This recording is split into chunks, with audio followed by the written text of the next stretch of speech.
Good evening, everyone. Welcome to EduTALK. EduTALk is a weekly virtual talk show created out of the need for a global learning community and focus on topics in education that directly impact all of us as educators in the educational arena right across the globe, especially diaspora nationals. EduTALk features principal teachers, dignitaries, business leaders, and even sometimes parents and students who share their expertise on critical topics facing education today with a common goal of moving education forward and our students upward. I'm your host, I'm Dr. Dwayne Dice, and I'm joined by Mrs. Villeneuve-Dyce, that is Judy Villeneuve-Dyce, and she is the CFO of Education Solutions International, ESI, Education Solutions International is a nonprofit, and we operate out of New York City. And we work right across the globe with our partners, especially in the Caribbean, that we offer support. And Mrs. Villeneuve-Dyce is the CFO, the money person, and the brain behind the money working industry there to offer scholarships, grants, and support to the education system in the Caribbean, in the US, and in the rest of the parts of the world. Welcome to EduTalk. You're not any stranger, Judy, to EduTalk. Welcome this evening. Thank you so much. It's always a pleasure to have a conversation about education with you. I just want to alert our viewers that we do have an innovation grant on our website. So that's educationsolutionsinternational.org. Please check it out. Last year, we did give out a scholarship to a wonderful woman, teacher. And you want to say a little bit more about where she was from and what school that was? Yeah, she was from Moko Primary School in Clarendon, and that's close to the border of Manchester. So that's in Jamaica, by the way, for those who are listening across the globe, it's Jamaica.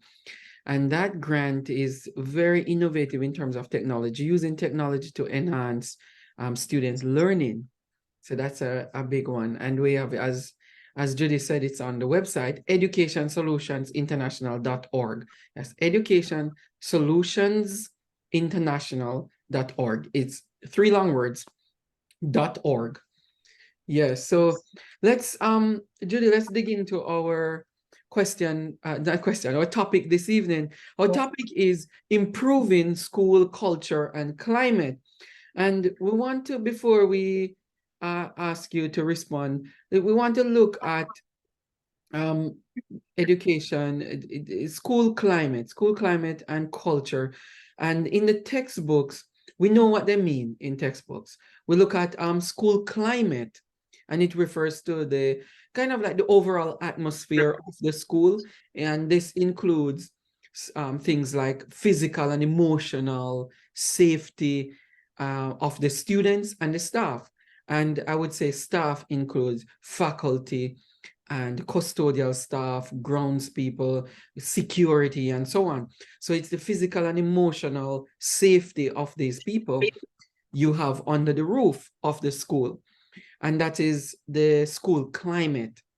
How do I feel physically and emotionally safe? How do I feel in terms of safety? And then for the culture, school culture is a big thing. The school culture actually affects the climate of the school. So the school culture, it encompasses just the shared values and the belief systems and the practices within what we refer to as a school community.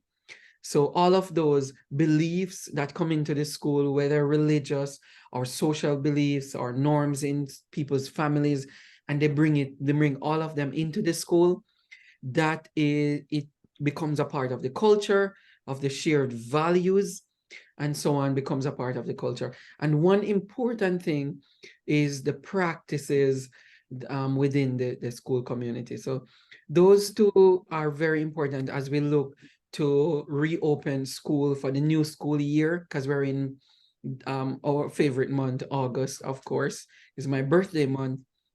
And we're into that.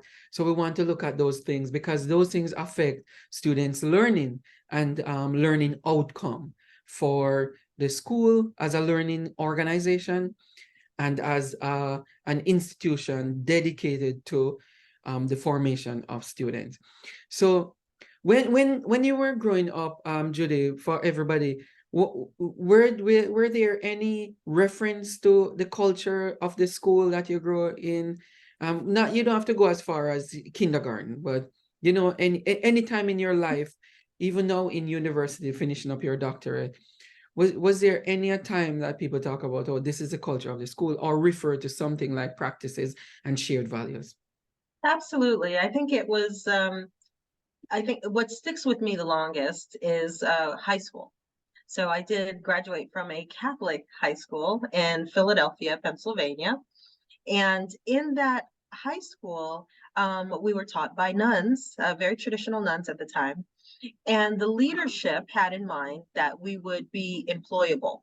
So the culture was around being competent in particular skills.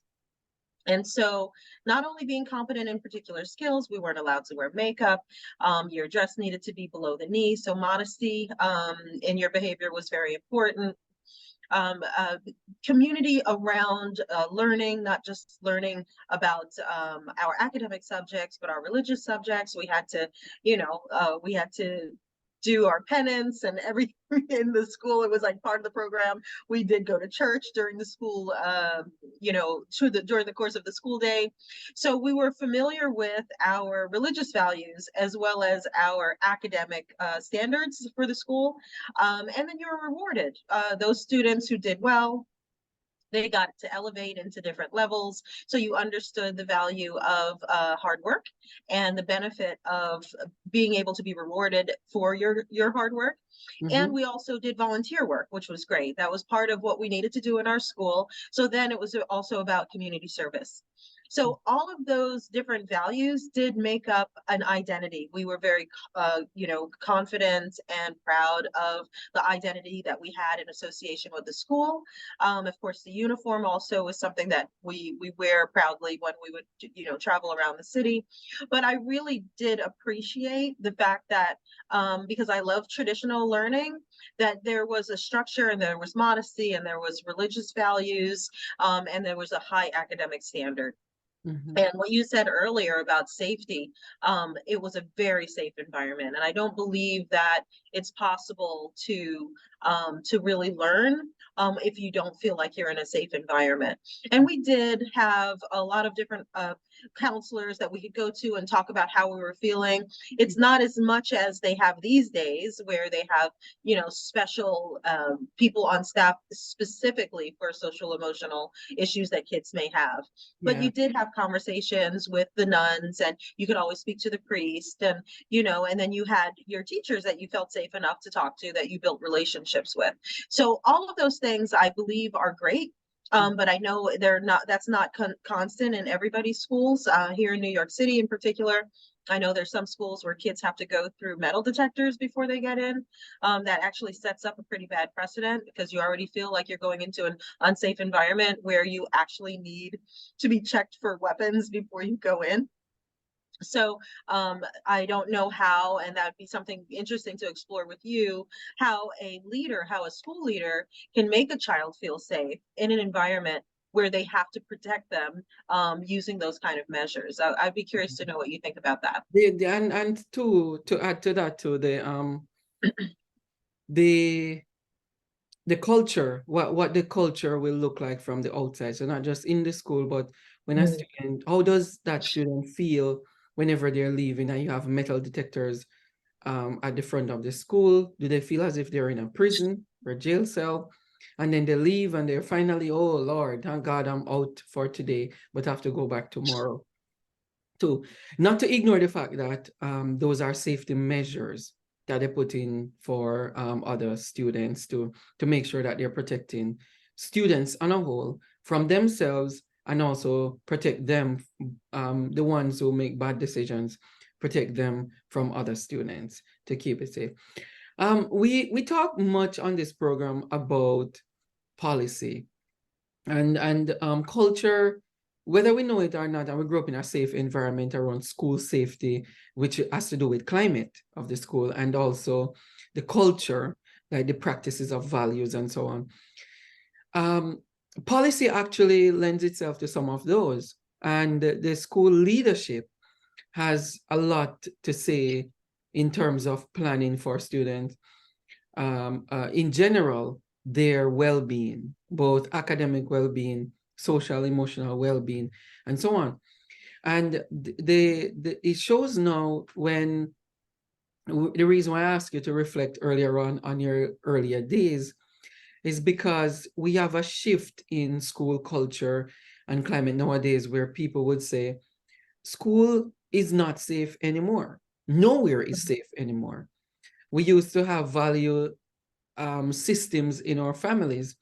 So when students come to school, they understand that they're coming to school and that they bring that value, which is almost the same as the value system in the school.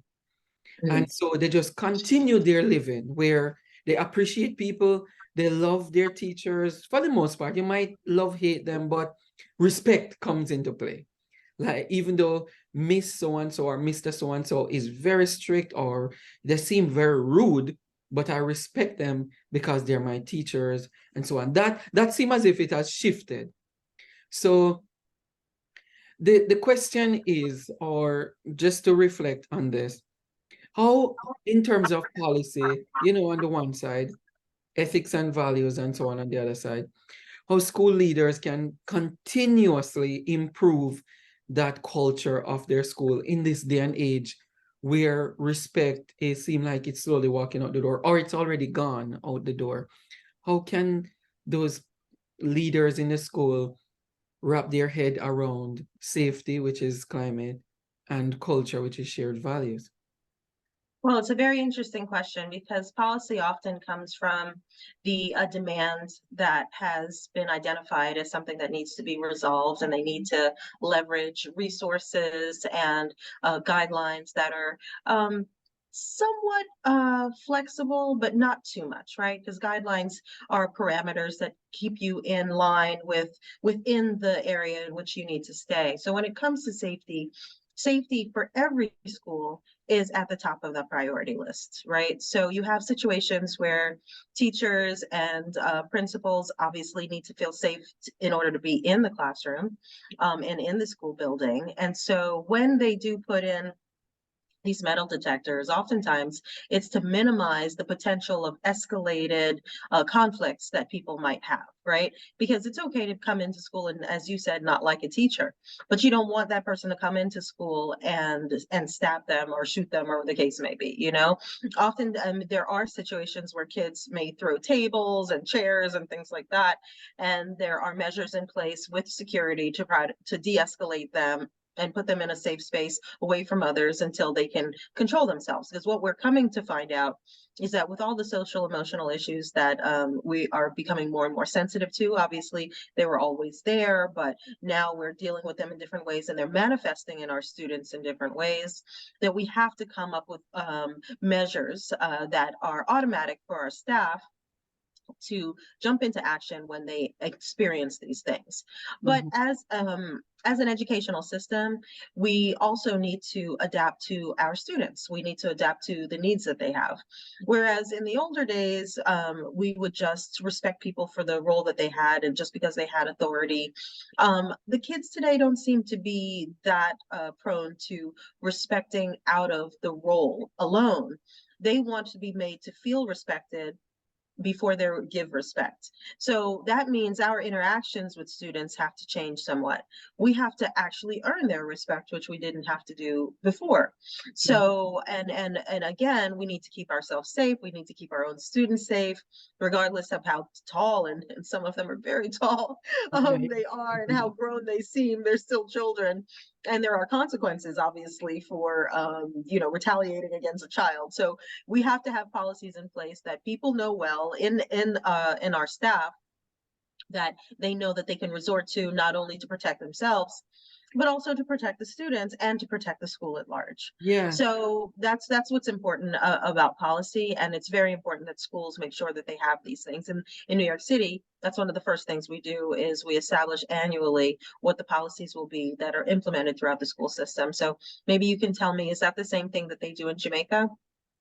Yeah, it's almost the same thing, except for the fact that the students and teachers are not in the building all day. They might go outside because they have the school yard that they can play in or eat lunch in. So cities are different in general. It's not because it's New York, but cities on a whole, they're competing for space all the time. So they live in artificial lighting and so on all day. They move up and down the stairs in Jamaica. They might move up and down the stairs, but the stairs are outside to get from one building to the next, or from the downstairs to move out of the building to move around and go up to the other classroom on the second floor or the third floor. And you actually see the sun in New York City. Once you reach a school in the morning, you don't see the sun. You practically, if you're in high school, you really don't see the sun until maybe on a weekend if you do wake up at 10 o'clock in the morning or 12 o'clock. But in the daytime, it's very alarming, come to think of it, that you might not even see the sun if you go to school early in the morning. And so a lot of that vitamins that you would get in the morning to refresh yourself and be pleasant and so on and greet the morning, you don't get that. So people are very uneasy in the morning. They're very, very uneasy. With policy, the reason I ask you about policy is because it drives every decision, and you're a policy maker, policy writer, and reader and interpreter.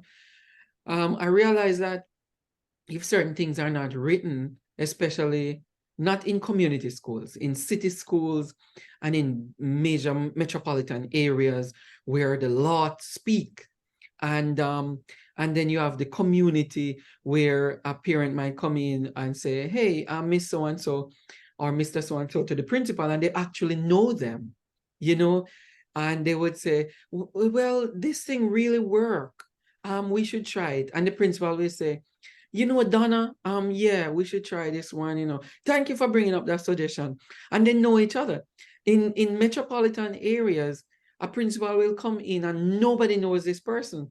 And they come in and rule with an iron fist. So if something is not legally bounded or binding to the law, they don't implement it because they're constantly repeating what is in the book. We're not going to do that because we'll get in trouble for this. But then that makes a culture of school and also the climate very difficult to manage and maneuver in an era like this, because we have lack of community support and engagement. There are three words that came out of what you're saying earlier. I think engagement is one of them, engaging with community for policy. Safety, you mentioned safety a whole lot. And then the school environment. How equipped is the school environment to accommodate learning, academic learning, but also socio-emotional support and all the other support that families might need. So engagement again there. So in New York is very different, or in America, different from Jamaica, where policy is concerned and implementation of policy, because it's not so rigid in Jamaica. And I'm sure in developing countries, it's the similar situation as Jamaica, where you have more of a community buy-in and they can do things around, they can implement programs, they can work around the policy somewhat without having to refer to the books, as they say. Well, I would Right. love to interject there. One of the things that we have that's different about the New York City and in diverse communities in general is that people are really bringing their culture with them into the school.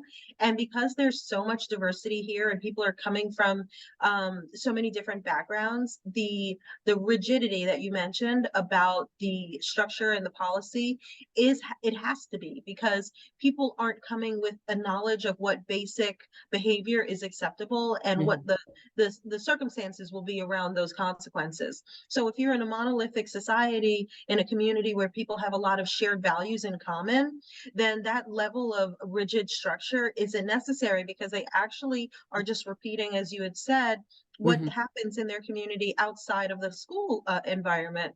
So what we find is, and I'm really happy that you mentioned it, with the engagement piece, how policy gets transitioned into school culture Yeah. is through engagement. It's through the conversations. Oftentimes in our school system, here in New York City, what we'll do is we'll have, when every year, there'll be opportunities for parents and students to actually come into the school, where we discuss what the policies are. And those policies are reproduced in flyers. They're discussed in classrooms around protocol and behaviors, so that it actually becomes part of the culture, because now they're so familiar with the routine that is involved in the policy piece, that now that is the way in which they behave within that environment, right? So it's very interesting how policy, when it's properly engaged with the community, can overlap into what becomes the school culture. Yeah, yeah, very good. Well said. I don't have to repeat that one. It's very well said with the policy and engagement. What we do need though, we need more of the community aspect of it. And what I love about this idea, see the title of superintendent in New York City, the 5 boroughs, they have the superintendents as community superintendents. And I Mhm. think that word, even if you don't believe or you have never witnessed community in these school system, they actually share the word and they use the word to reach out to parents. They have their community engagement officers or directors and so on. So they're using it. And you have a lot of people who are from the Caribbean or Latin America, and they're familiar with the with the family. And so when you use those terms, it brings back that idea of culture, it's not rigidly set in a law, like a legal reference for school, but it's saying that, okay, this is our community school and we need to engage more. It's difficult though, when you have parents with many jobs and coming home late and having students in different schools because they're in different levels. It's very stressful to manage and to know what's going on in one school to contribute to the school from a parent perspective. So they would say, talk to your teacher about this, or I don't know what about that. I don't know, no. How can the school engages people? Because they don't have to come in.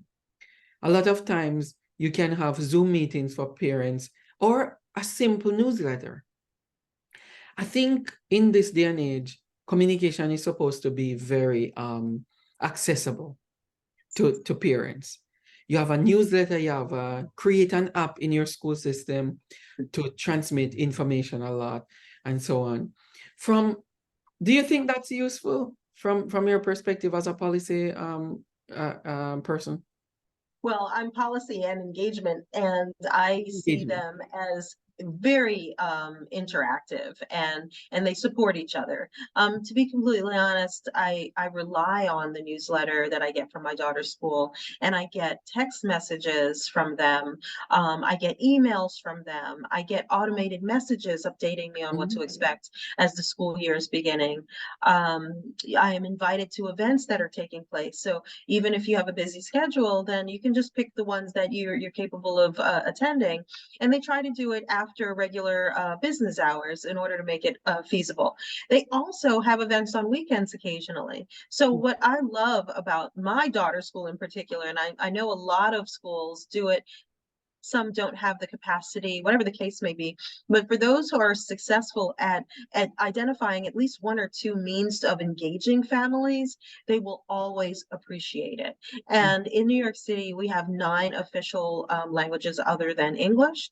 So in our school communities, especially through our superintendents, they will do events and conversations, and even training not teachers, training parents on different ways of engaging engaging with their kids and helping them with their homework or learning how to use technology. They Yeah. do that in the languages that the parents understand best. Yeah. So it would be really awesome, like something like that in Jamaica, for families that are comfortable speaking Patois only for the entire event to be in Patois would be reasonable based on the model that we have here, because you want to reach people where they are. You want to communicate with them in the language they understand best.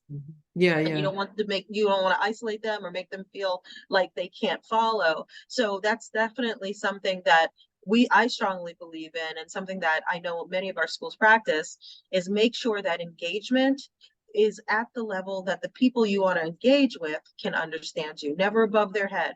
And that way, not only do you interest them in what's happening in the school, but they also want to participate and engage in school activities, volunteer, help out, be available for their child. And we know statistically, and all the research that has been done says that kids do better in school when their families are involved. So they Yeah. really do need to involve families.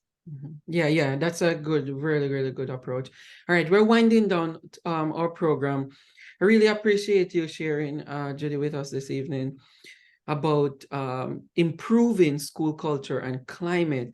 It's a simple approach, but the work is just that the work is very tedious, but it's simple. Simple put it is that we need to work on a family engagement, engaging them, inviting them in, even though sometimes it's tough.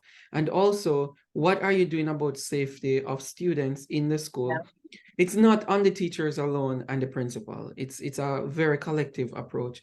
And then culture as it is in the school. Every school needs to have a culture, period. You need to have a culture, because if you don't have a culture, the culture is coming in from outside in the school community, the communities around the school. And you don't want that to happen. So you walk into a school, you need to feel like you belong in a or you walk onto the grounds of a really awesome place. When you walk in there, everybody's greeting students, talking to them. And I know we have conflicts, but we have to deal with the conflicts in a very productive manner and make sure that you maintain professionalism so that these students can see where, okay, I feel like I belong here and I love what I see here. So we do need to have that in our school. Yeah, Any final school, it thoughts, should Judy? be, 30 I seconds. think school should be home away from home for kids. They should feel at home there. They should want to be there. That way they'll want to learn and they'll do their best. And with their best, they'll be successful not only in school, but in life. Yep, true, because success doesn't happen right away. Success starts Right. from they're tiny. All right, thank you so much, everybody, for watching, for listening, for taking part in the discussion. Thank you. And this has been EduTalk. Tune in again next week for another episode of EduTalk on this channel. Okay. Walk good, everybody, and have a great week. Have a wonderful week. We're almost ending August. So have a great week. Bye, everybody. See you again next week. Happy birthday tomorrow to you. Oh my God, yes, it's my birthday. It's coming up. I'm getting older and hopefully wiser. Hopefully wiser. All right. Talk to you soon, Okay. everybody. One Bye. love. One love.